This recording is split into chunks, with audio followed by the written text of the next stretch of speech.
Pozdrav svima, ja sam Janko Kralj iz Atak studija iz Zagreba. U ovom videu pričamo o toplinskim mostovima i o parnoj brani. Uopće da uđemo u problematiku toga kaj je to toplinski most, samo da se razumijemo. Sve teme o kojima razgovaramo općenito na ovom kanalu, ali pogotovo u ovom videu, su teme koje su možda nekome zdravorazumske i svi se mi razumijemo da znamo te stvari.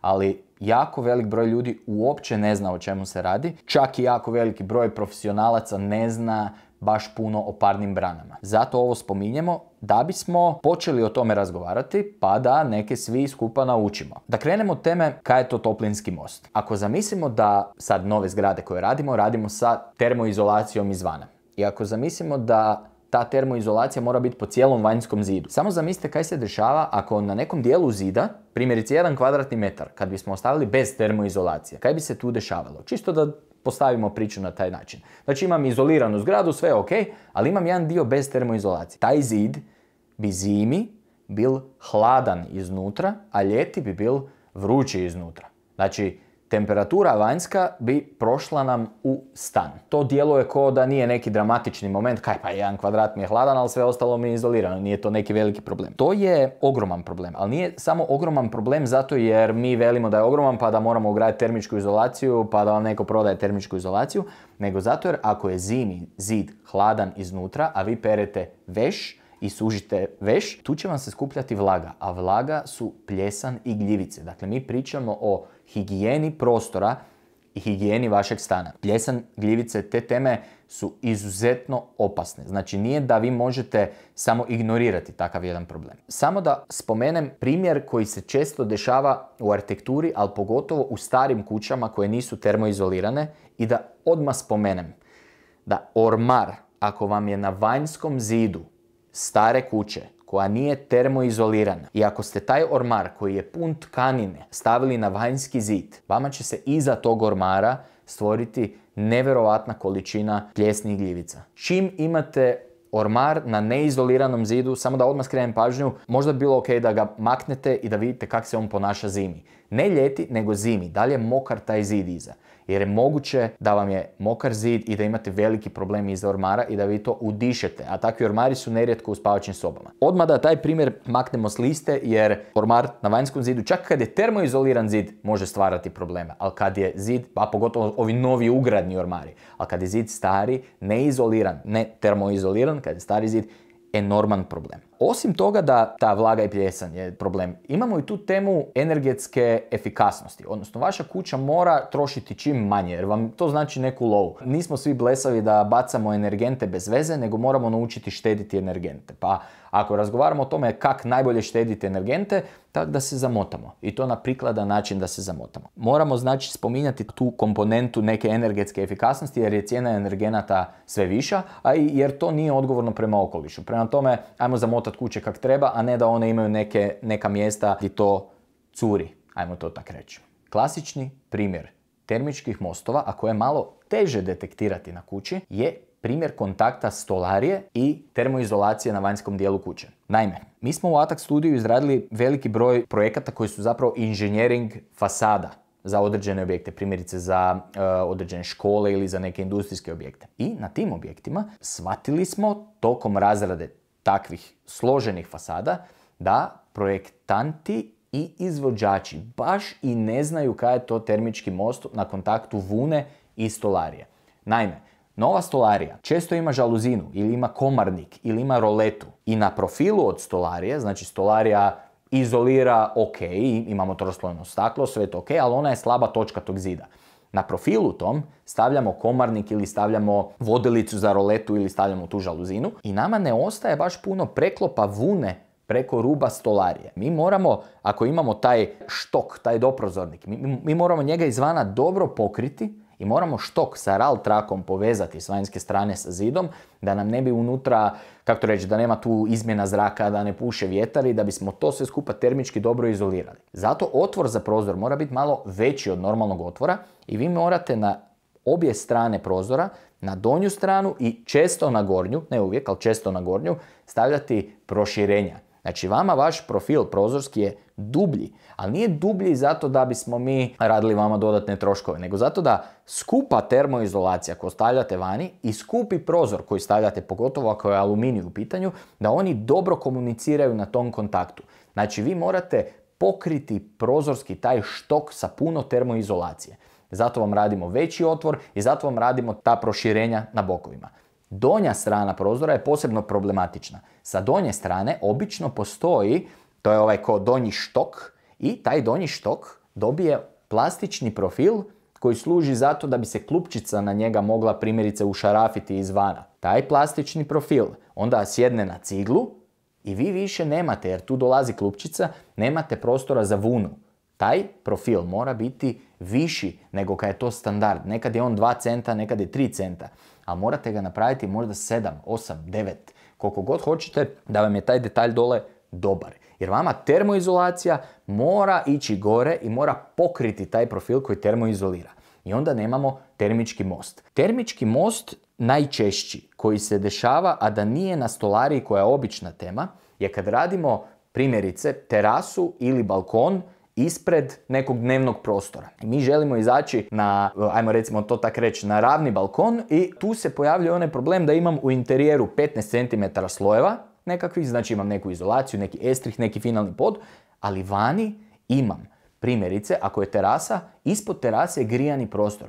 Ja vani moram imati više termičke izolacije. Tu se dešava ta tema da onda ekipa stavi jako malo termičke izolacije i ne riješi dobro kontakt sa stolarijom. Nego stave malo termičke izolacije, pa dobro, bit će to u redu, ali to je de facto krov. Neće biti u redu. Krov mora imati 20 cm mineralne vune na sebi, a to je debeli sloj, da bi on mogao dobro funkcionirati, odnosno da soba koja je ispod ne bi imala vlažan strop, da ne bismo imali neki termički most. Da ne pričamo o tome, tu gore je neka odvodnja i onda se dešavaju ti momenti gdje te cijevi od odvodnje budu hladne i budu pune hladnog zraka zimi. Onda taj zrak hladi konstrukciju i vi imate pojavu nekih gljivica ili neke pljesni na kutu sobe. Moramo obratiti pažnju, ako nam terasa ide van dnevnog boravka primjerice, a dole su nam možda nekakve spavače sobe ili neka takva kombinacija, moramo obratiti pažnju na to da deku betonsku koja je ispod te terase morate izvesti niže za primjerice 15-20 cm da biste sve te slojeve krova mogli tu staviti, ili ćete imati izlaz na tu terasu ko da stanete na jednu štengu. Mala napomena, štenge su stepenice, skale, ok? Štenge, hodam po njima, stepenice. To je to, Zagorec. Znači dići ćete se 20 cm, preskačete onaj profil, onaj štok, onda vam to grdo zgleda, onda gondrate s vašem izvođaču kaj je to napravil, a zapravo se to dalo riješiti još u projektnoj fazi. Na slici koja je sad u pozadini isto vidite primjer toga da mi napravimo deku dnevnog boravka da ide normalno i ravno, ali onda ona prema dolje pada i onda ima taj niži dio koji je odmah uzet u obzir pri dizajnu donjih soba, da one ne budu preniske, ali taj sniženi dio betonske deke nam dozvoljava da mi napravimo pod na nuli. Da kad izađemo van iz dnevnog boravka na terasu, da je to fino na nuli. Termički mostovi koji se tu pojavljuju, ima ih milion naravno, ali ti termički mostovi su jako opasni za vaše zdravlje i za vaše kućanstvo. Tako da pripazite, jer tu dole vam se kod stolarije nakupi vlaga i vi ne možete to ni vidjeti. Ispod parketa vam je, ispod slojeva keramike možda, ne vidite to, a truje vas. Tako da, ako imate neku terasu, snizite tu ploču koja je, ajmo to tako reći, ploča te terase, ali koja je strop neke sobe dolje, imajte to na umu i izvedite to kak spada. Ili sa vašim projektantima dogovorite da imate štengu kad izađete van. Štenga nije nikakav problem, ona je jeftinija i lakša za napraviti, ali imate neku štengu da izađete na terasu. Nije drama, nije problem, samo nije ono s Pinteresta slikano pa da vi onda uživate u toj ravnini i kak je to sve fancy.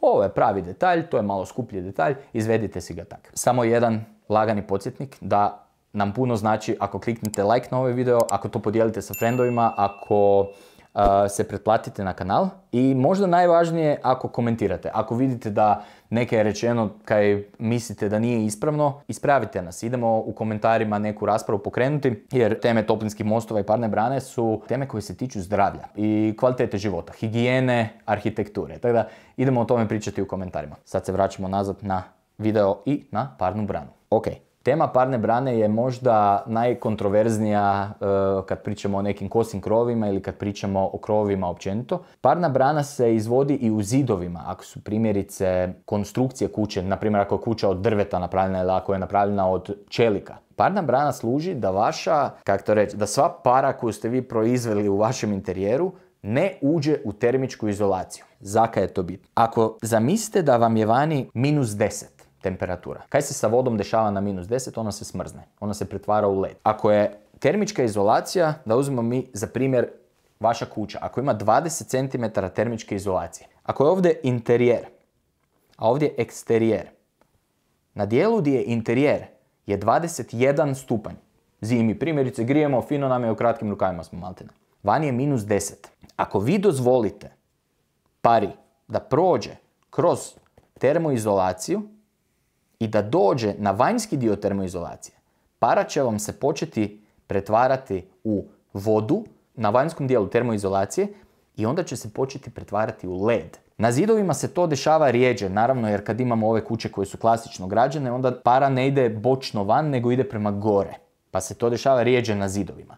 Na kućama koje su primjerice drvene, to se dešava češće jer lakše para prođe. Kroz zidanu kuću teže para prođe prema van. Znači, zidana kuća, manje problema. Ok, zato ne moramo stavljati parnu branu kad radimo fasadu kuće obične. Ali parna brana zapravo spriječi već na unutarnjoj strani zida da voda uđe u termoizolaciju, jer će se ona zamrznuti usred termoizolacije. Znači imate led u termoizolaciji, ona više nema svoja termoizolacijska svojstva i ona vam više ne služi ničemu. A da ne pričamo o tome da led, kak se smrzne voda, led je širi od vode. On se širi. Znači on vam rastura termoizolaciju iznutra. Ne želite to imati. Opet, gljivice, pljesan. Znači nije dobro imati mokru termoizolaciju. Već pomisao na mokru vunu stvara neku nelagodu.